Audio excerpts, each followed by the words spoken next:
My name is Emily, and I feel as if I've lived 1,000 lives in just a few decades. My story isn't a fairy tale, but it is one of resilience, of love found, love lost, and love rediscovered. And it all began with a boy named Alex. Alex and I grew up in the same neighborhood. Our houses were just a stone's throw away from each other. Our mothers were best friends, and from a very young age, we were inseparable. Race you to the old oak. Alex's voice echoed through the crisp morning air as we ran barefoot through the dew-kissed grass. "You're on," I'd shout back, my heart pounding with adrenaline and joy. We would spend our days climbing trees, catching fireflies, and dreaming of grand adventures beyond our small town. Our favorite spot was a secret nook near the creek, the water's soft murmur providing the perfect background for our most heartfelt conversations. "You know, Emily," he once said as we lay gazing at the starlit sky, "one day I'm going to build us a house right here by the creek. It'll have a big porch, a garden, and a swing for our kids." His words, spoken with the certainty only a child can possess, painted images of a shared future in my mind. It was during those carefree years that we fell in love, our bond deepening with each passing day. We were no longer just Emily and Alex. We were Emily and Alex, the inseparable duo. As we grew older, our connection grew stronger. He was there when I won the spelling bee in the 8th grade, shouting my name louder than anyone else in the audience. I was there when he scored the winning touchdown, cheering him on with unrestrained pride. During one late-night conversation under our cherished oak tree, the air dense with summer warmth and cicadas' psalms, he turned to me and said, "Emily, we've always been together, haven't we?" I nodded, not quite sure where he was going with this. He took a deep breath, fumbling with the grass under his fingers. "I've been thinking, we've grown up together, we know each other better than anyone else. And I love you, Em, I really do." His confession sent waves of warmth through me. I reached for his hand, the moonlight illuminating the sincerity in his eyes. "I love you too, Alex." From that moment, our bond was forever changed. We were no longer just best friends, but lovers. The years following were a blissful blur, filled with stolen kisses and whispered words of love. We were two halves of a whole, ready to face whatever life threw at us, as long as we were together. On a sunny summer day, under the same oak tree that had borne witness to our childhood, Alex asked me to be his wife. My heart overflowed with joy as I said yes, the promise of a shared future spreading warmth throughout my being. We were no longer just lovers, we were now partners for life. Our wedding was a simple affair, held in the backyard of my childhood home. Family and friends came from near and far to celebrate our union. I remember looking into Alex's eyes as we exchanged vows, seeing the same love and commitment that had been a constant since our childhood. The early days of our marriage were filled with laughter, dreams, and shared ambitions. We both held jobs. I was a teacher at the local school, and Alex worked as a mechanic at his family's garage. Our days would begin with sleepy kisses in the early morning light. Then a quick breakfast before we both rushed off to work. Despite our busy schedules, we made sure to cherish every moment we had together. "You know, Emily," Alex would often say as we collapsed into bed after a long day, "I still can't believe I married my best friend. How did I get so lucky?" And I would just laugh, looking at him with a love that seemed to grow with every passing day. "I think I'm the lucky one, Alex." We both worked hard, dreaming of the house by the creek, the one Alex had promised to build for us. During our rare moments of respite, we would sit under our oak tree, our fingers entwined as we envisioned our future home. "Do you think we could have a room dedicated just for books?" I once asked, my mind full of grand designs. Alex simply chuckled, squeezing my hand. "For my bookworm wife, anything." Our professional lives were challenging, but we were young, energetic, and driven by our dreams. We faced every obstacle together, our love for each other serving as a shield against the hardships of life. And then life presented us with the most wonderful news. I was pregnant. The joy we felt was indescribable, a potent mix of happiness, anticipation, and a little bit of fear. "I'm going to be a dad," Alex said, a touch of awe in his voice. The reality of our situation slowly sunk in, bringing a sense of peace and contentment. We were no longer just a couple, but soon to be parents. As a couple, we had faced numerous challenges and come out stronger on the other side. But nothing could have prepared us for the heartache that lay ahead. It was a test unlike any other, one that would leave us shattered and bereft. The excitement of the first few months of my pregnancy was a delightful whirlwind. We celebrated the small milestones from my growing belly to the first fluttery kicks. Our conversations were full of hope and anticipation as we imagined our future as parents. One day, as we were picking out names for our baby, Alex turned to me with a thoughtful expression. "How about Elizabeth if it's a girl? It's a strong, timeless name." "And if it's a boy?" I asked, my heart filled with a warm glow. "Maybe Samuel, like my grandfather." Our dreams, however, were cruelly interrupted when I woke up one night to a sharp pain that sent me doubling over. The subsequent trip to the hospital and the devastating news that followed are etched in my memory like a terrible nightmare. We had lost our baby. I remember how Alex held my hand tightly in the hospital, his eyes brimming with a grief that mirrored mine. "I'm so sorry, Emily," he said, his voice choked with emotion. I could only nod, too shattered to utter a word. I was no longer a mother-to-be. I was a woman who had lost her child. We navigated through the pain together, our shared grief a silent bond between us. Just when we thought we were ready to try again, the unthinkable happened. I got pregnant and miscarried for the second time. The doctor explained in gentle tones about my problems with the uterus, about the risks involved. The words hit us like a ton of bricks, shattering our dreams of parenthood. "Emily," Alex said as we sat under our oak tree, the place of our most heartfelt conversations. "I just want you to be safe and healthy. We'll find a way to deal with this. We always do, don't we?" His words offered little comfort against the enormity of our loss. As I leaned against him, the setting sun painting the sky with hues of orange and pink, I couldn't help but wonder about our future. We were no longer just a couple facing the usual hurdles of life. We were a couple shadowed by loss, grappling with the uncertainty of our parenthood dreams. Life has a peculiar way of surprising you when you least expect it. After the heartache of 2 miscarriages, I discovered that I was pregnant once again. The news filled me with a mixture of joy, apprehension, and fear. The routine scan, however, revealed something that left us astounded. The ultrasound technician, her eyes wide with surprise, turned the screen towards us. "You're expecting quadruplets," she said, her voice filled with disbelief. For a moment, silence reigned in the room. I could feel Alex's hand, clammy against mine, as we stared at the screen displaying 4 distinct forms. I was carrying not one, but 4 lives within me. "Quadruplets," Alex repeated, his voice barely above a whisper. Are you sure?" The technician just nodded, offering us a sympathetic smile. I felt a strange surge of emotions. Happiness, fear, worry, all jumbled together. Yet, underlying it all, there was a sense of wonder and gratitude. After my previous losses, I was being given another chance at motherhood, albeit an overwhelming one. However, the reality of the situation slowly dawned upon us as we sat in the doctor's office. The risks involved, the financial strain, the impact on our lives, everything seemed magnified fourfold. "Emily, we need to think about this," Alex said later that evening, his face lined with worry. "Quadruplets, it's going to be challenging, both physically and financially. And what about your health?" The doctor said. "I know, Alex, I know," I interrupted, my voice firm despite the turmoil within me. "But I won't get rid of this pregnancy. I can't bear the thought of losing another child." "But Emily," he started, desperation creeping into his voice.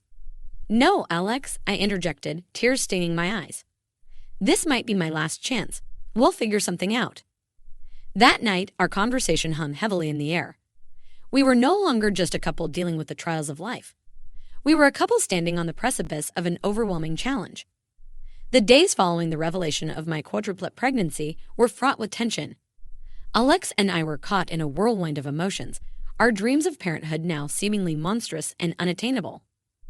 One night, as I lay awake, staring at the shadowy ceiling, Alex turned to me, his voice soft yet laden with worry. "Emily, I'm scared," he admitted. "Scared for you, for us, for our future. Quadruplets, it's too much." His words hung heavy in the silence, echoing my own fears. Yet, despite the gnawing uncertainty, I knew in my heart that I couldn't give up on my babies. "Alex, I'm scared too," I confessed, my voice barely a whisper. "But I won't terminate this pregnancy. I can't go through that pain again. This might be our only chance to have a family." "But Emily," he pleaded, his voice choked with emotion. "We don't even know if we can provide for 4 children. And what about your health? You heard what the doctor said." His words trailed off, the grim reality of our situation sinking in. I know the risks, Alex, I replied, my determination steady. But I also know that if we don't take this chance, I'll always regret it. I can't live with that. For a moment, silence stretched between us. Then with a sigh, Alex spoke, his voice barely audible. And if I can't agree with this, Emily, what then? My heart ached at his words, yet I knew I couldn't back down. Then, I guess we'll have to face that when it comes, Alex. And with that, our fate was sealed. We had always been a team, facing life's challenges together. But this time, I was on my own. I was no longer just a woman yearning for motherhood. I was a woman willing to stand her ground, to fight for her chance at a family, no matter what it cost her. The day Alex walked out of our home was one I'd never forget. He stood at the threshold, his bags packed, his eyes full of regret and fear. The man I had loved since childhood was abandoning me and our unborn children.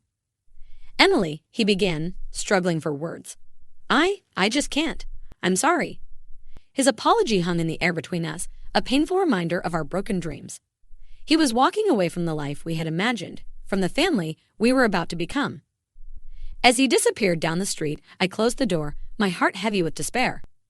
Alone in our now empty home, I felt the weight of my situation more acutely than ever before.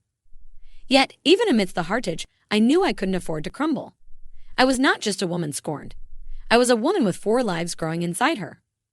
The next day, I sought solace in the one person who had always been there for me, my mother. I poured out my fears, my pain, my loneliness. She listened, her heart aching for me, yet her spirit never wavering. Emily, she said, her hand cupping my face. You are stronger than you think. You will get through this, for yourself and for your babies. Her faith in me sparked a determination within. I began to pick up the pieces of my shattered life.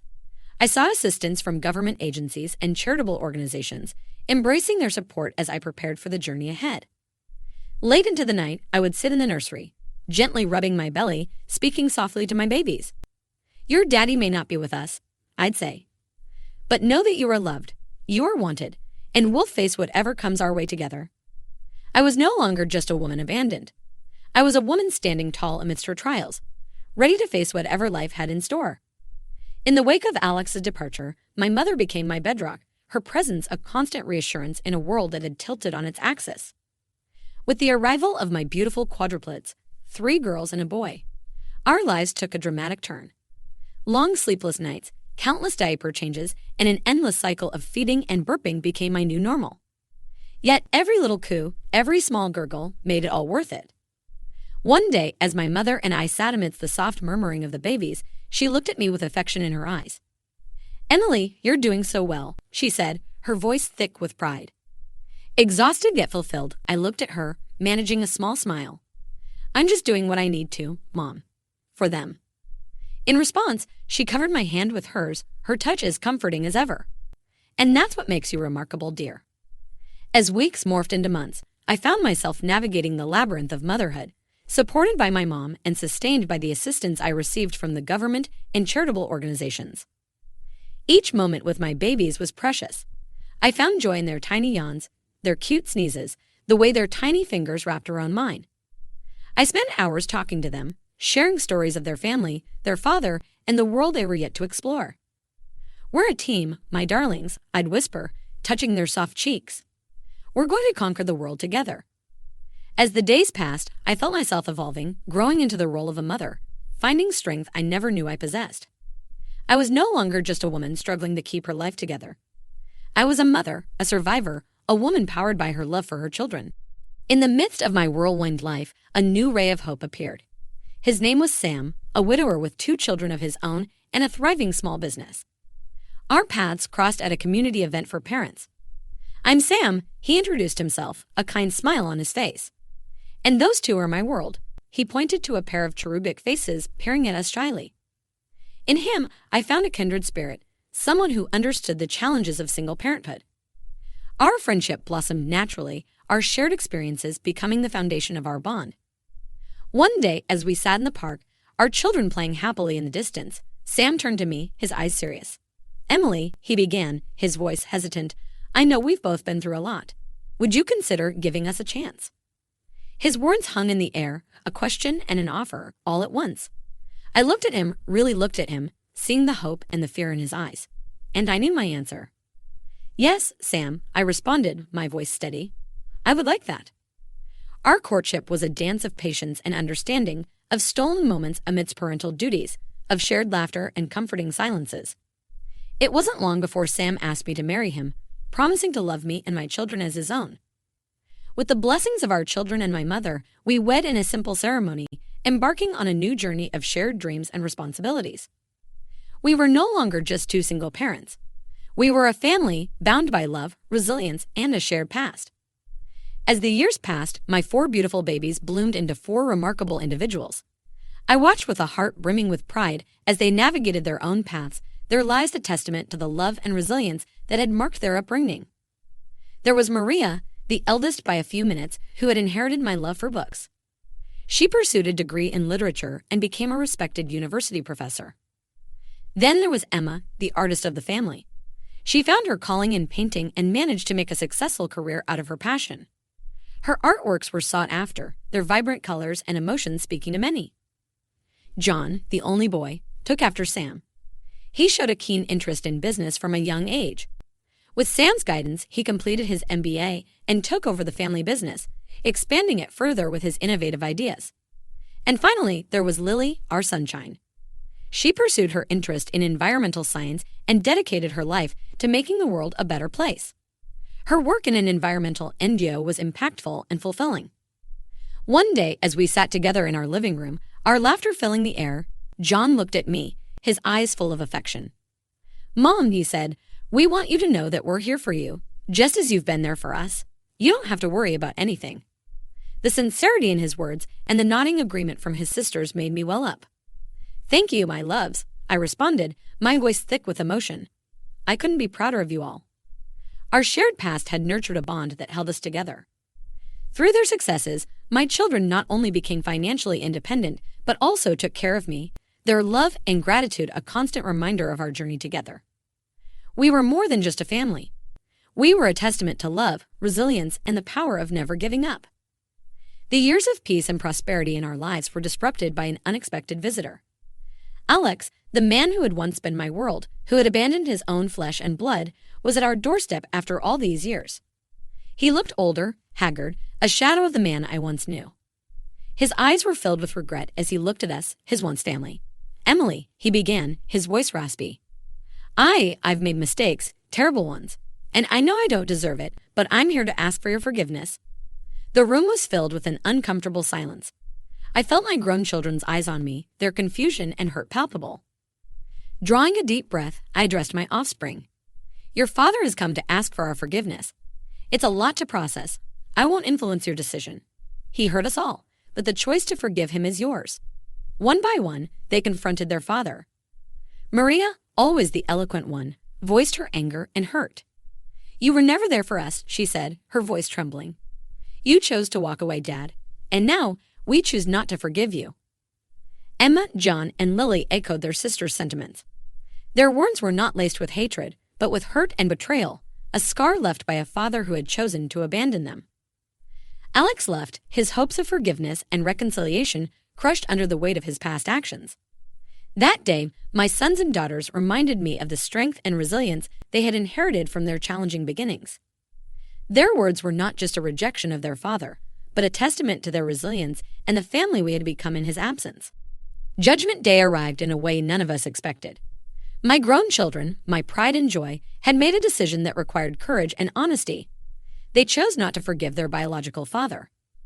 After Alex left, we sat together in silence, each lost in our own thoughts. The air was thick with emotions, hurt, confusion, a strange sense of closure. Yet amidst all this, I felt a sense of peace. I felt vindicated, not out of spite, but because my children, my family, stood strong in their principles. "I want you all to know," I said, breaking the silence, "that whatever decision you made, I would have been proud of you. It takes courage to face your past, your pain, and you've shown that today." Their eyes met mine, understanding and gratitude reflected in them. "Thank you, Mom," Maria said, her siblings nodding in agreement. "For everything. For all the sacrifices, the love, the strength. You made us who we are." Tears welled up in my eyes, but I smiled. This was my family. This was the life I had built from the ashes of my past. We had overcome financial hardship, abandonment, and heartache. Today, we stood together, stronger and closer than ever. As I looked at my children, now thriving adults, I felt content. Sam, my rock and my partner, held my hand, his love and support as constant as ever. This was my life, filled with love, resilience, and an unbreakable bond of family. And as I went to bed that night, the house filled with the comforting sound of my family's presence, I knew one thing for sure. I wouldn't have had it any other way.